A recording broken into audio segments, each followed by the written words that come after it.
Good morning, all of you. This is Rachna Saxena from Faculty of Education, Tirthankar Mahavi University, Muradabad. In my last lecture, I have described the process of CAR. In the present lecture, I will describe the other things related to CAR. So, first of all, I will discuss three benefits of CAR. CAR offers several benefits to teachers as well as the students. The very first thing, professional growth. Engaging in CAR helps the teachers develop a deep understanding for their teachers' practice and the students' need. It fosters a culture of continuous improvement and professional development.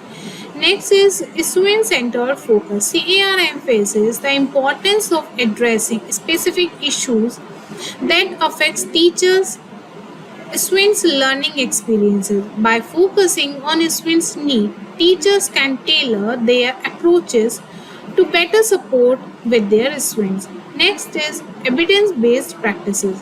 CAR relies on data and evidence to guide decision making.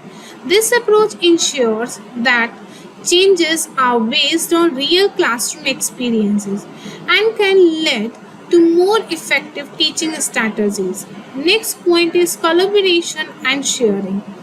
CAR encourages collaboration among the teachers. Sharing findings and strategies with the colleagues can lead to broader improvements within the school or educational community. Next point is challenges of CAR. While CAR is a powerful tool for improving teaching practices, is also present certain challenges. So the first challenge is time constraint. Conducting research and analyzing data can be time consuming, and teachers may struggle to balance CAR activities with their regular teaching responsibilities. Next point is data collection. Gathering and analyzing data effectively requires careful planning and skills. Teachers may need support in developing appropriate data collection methods and the interpreting results. Next point is sustainability, ensuring that the improvements made through CAR are sustained over the time can be challenging. Teachers must remain committed to continuous reflection and adaptation. Next point is e-learning. E-learning or electronic learning has transformed education by leveraging electronic media and information and communication technologies, that means ICT. It encompasses a broad spectrum of applications and processes that facilitate learning through digital means. So here are I'm providing the things related to it. The very first is online courses and programs. Online courses and programs provide students with the opportunity to learn from anywhere with the internet connection. These courses are often delivered through Learning Management System (LMS), which offer a centralized platform for accessing course material, assignments, and the assessments. Online courses can be synchronous, require students to participate in real time, or asynchronous, allowing the students to complete coursework at their own pace. Next is LMS, Learning Management System. Learning Management System are essential tools in e-learning, enabling educators to manage and deliver educational content efficiently. Popular LMS platforms like Moodle, Blackboard, and Canvas provide the features such as course management. Teachers can create and organize course content, track the students' progress, and manage assessments. Next is communication tools. LMS platforms often include discussion forums, messaging system, and video conferencing tools to facilitate interaction between the students as well as the instructor. Assessment and feedback. LMS platform support the creation of quiz, exams and assignments, allowing for timely feedback and grading. Now my next point is virtual classroom. Virtual classrooms simulate traditional classroom environments through online platforms that support real-time interaction. So the key features of virtual classroom include the very first is video conferencing. Allow for live lectures, discussions and the presentations. Next is interactive tools. Include features like whiteboards, polls and screen sharing to enhance engagement as well as the collaboration. Next is breakout rooms. Enables the students to work in a smaller group during online sessions, fostering collaborative learning. Next is multimedia learning materials. Multimedia learning materials such as videos, interactive simulations, and the podcast enhance the education experiences by providing diverse way to engage with content. And these materials cater to different learning styles and can make complex concepts more accessible and engaging. Next point is self-paced learning. Self-paced learning allows the students to progress through course material at their own speed. This flexibility is particularly beneficial for adult learners who may need to balance their studies with other responsibilities. Self-paced learning also accommodates different learning styles and allow the students to revisit challenging topics as needed. Next is collaborative learning tool. Collaborative learning tools such as online discussion boards, group projects, and peer-reviewed system promote interaction and teamwork among the students. These tools enable the students to work together on assignments, share ideas, and provide feedback, fostering a sense of community and enhancing the learning experiences. Next is mobile learning, that is M learning. Mobile learning or M learning leverages mobile devices like smartphones and tablets to access educational content and participate in learning activities. M learning always offers the flexibility to learn anytime and anywhere, making it an ideal solution for busy students. Many learning platforms are optimized for mobile use, ensuring that students can engage with the course material on the go. Next is open education resources, that means OER. OER freely accessible and openly licensed education materials that can be used, adapted and shared. OER includes textbook, lesson plans and multimedia resources. The use of OER promotes cost saving, collaboration and knowledge sharing among the educators and the students. Next is blended learning. Blended learning combines or is online and face-to-face instruction to offer a flexible and integrated learning experiences. Students may engage with online content and activities while also attending in-person classes for hands-on work and interaction. Blended learning leverages the strength of both online and traditional teaching methods to enhance the overall additional educational experiences. Next is technology integration. Technology integration in education involves incorporating digital tools and resources into the teaching and learning process. And this approach enhances educational experiences by making learning more attractive and personalized.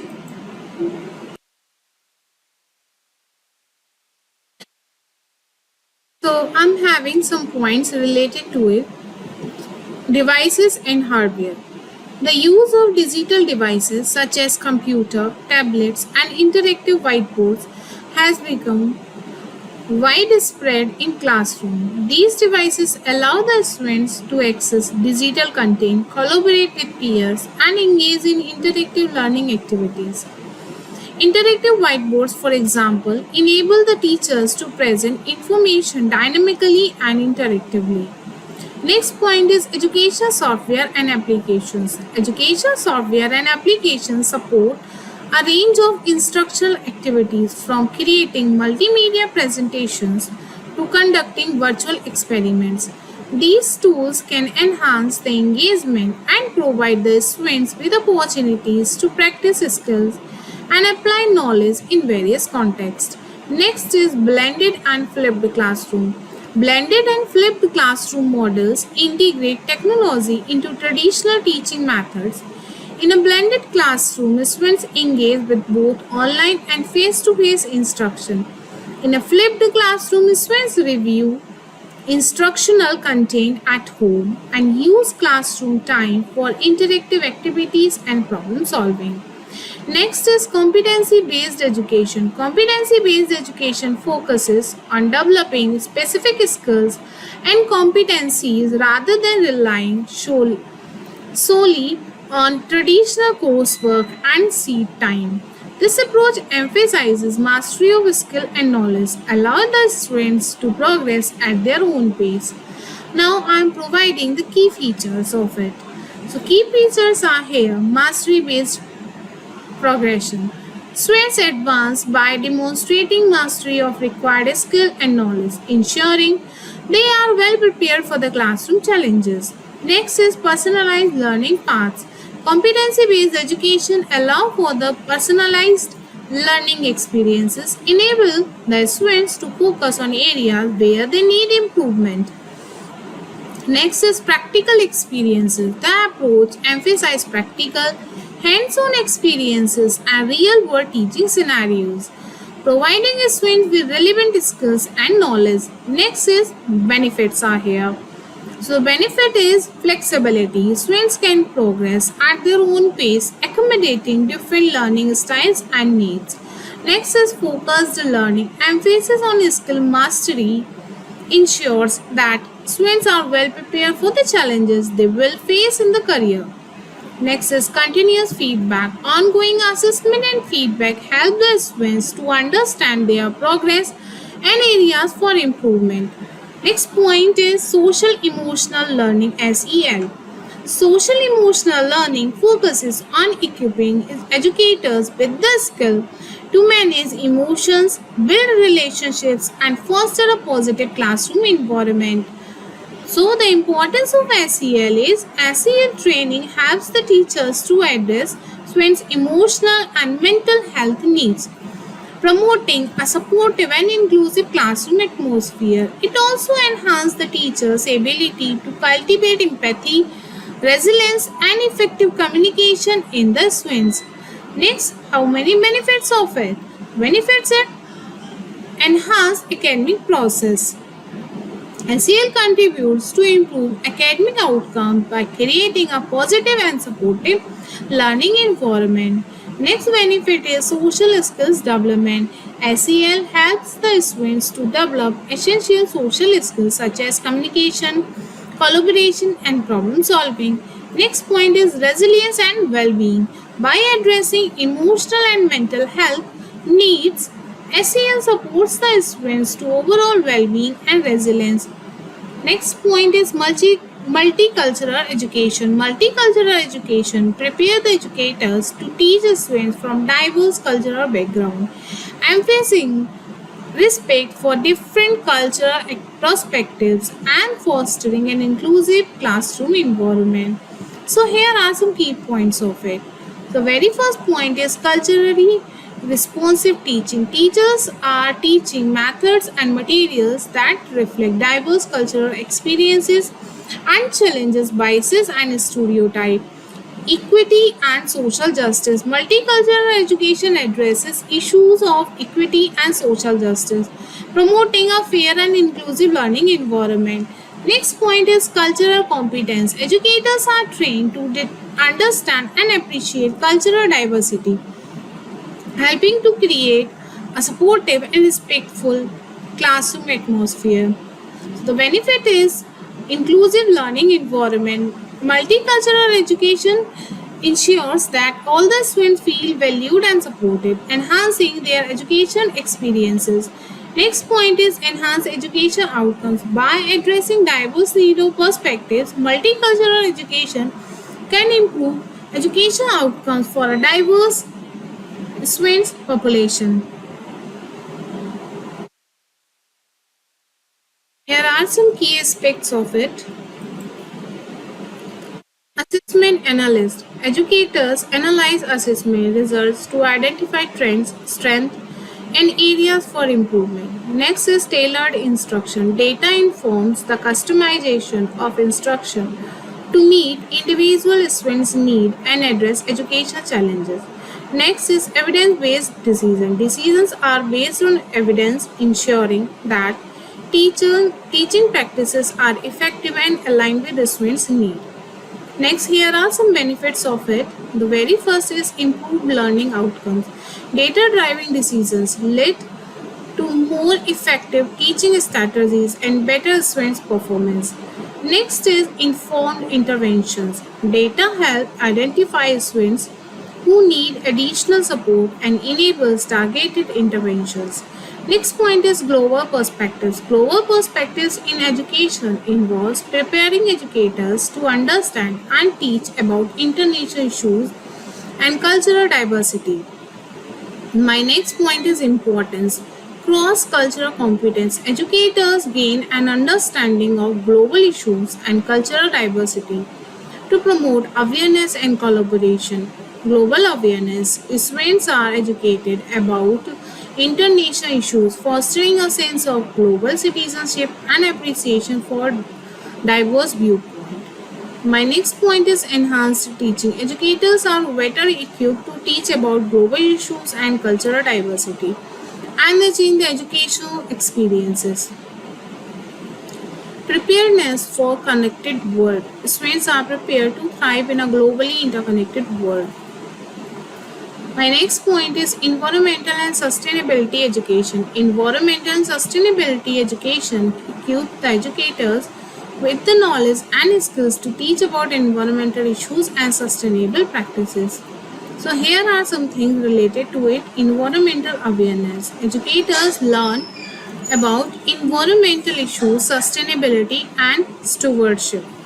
Curriculum integration. Sustainability concepts are integrated into curriculum promoting eco-friendly behavior among the students. Responsibility and action. Students develop a sense of responsibility towards the environment and are encouraged to take action. Next is informed decision making.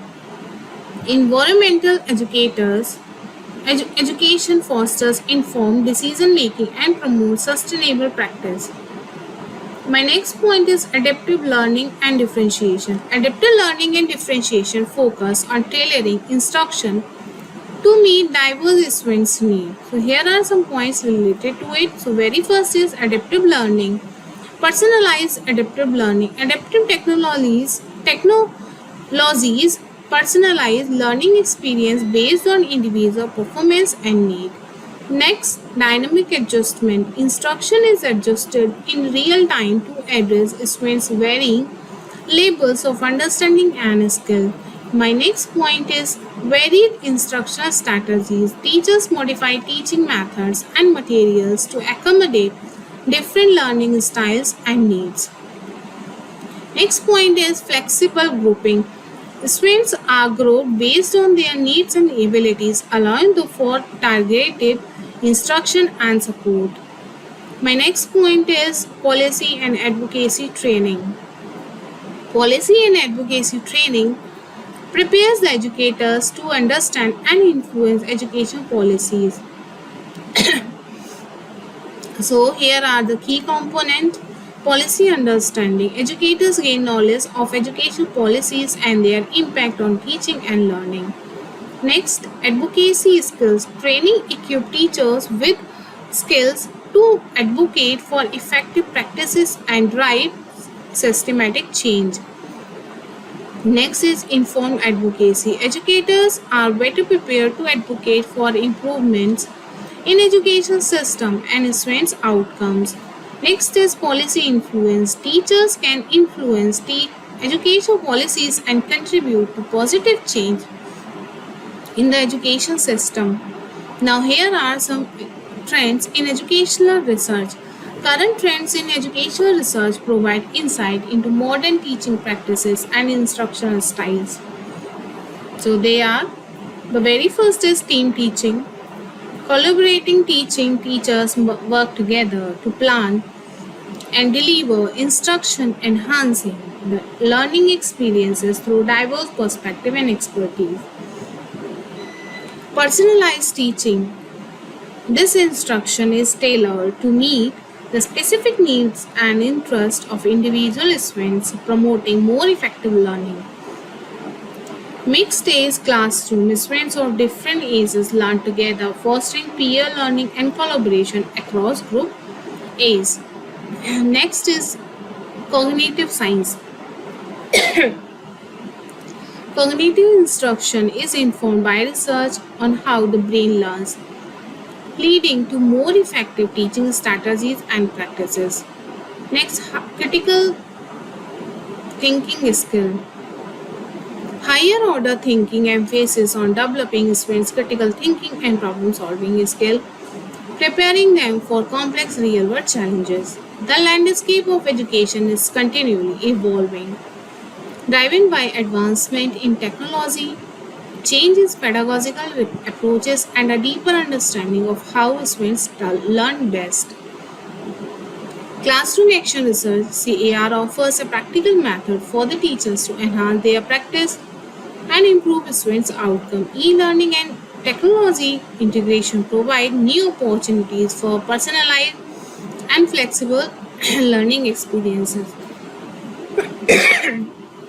Competency-based education, social emotional learning, and multicultural education addresses diverse needs and promote a supportive learning environment. Data-driven decision-making, global perspectives, environmental education, and adaptive learning further enhance education effectiveness and prepare the student for rapidly changing world. By staying informed about current trends and research, educators can better serve their students and contribute to the ongoing improvement of education. This is all about the process of CAR. In my next lecture, I will describe more related to it. Thank you so much.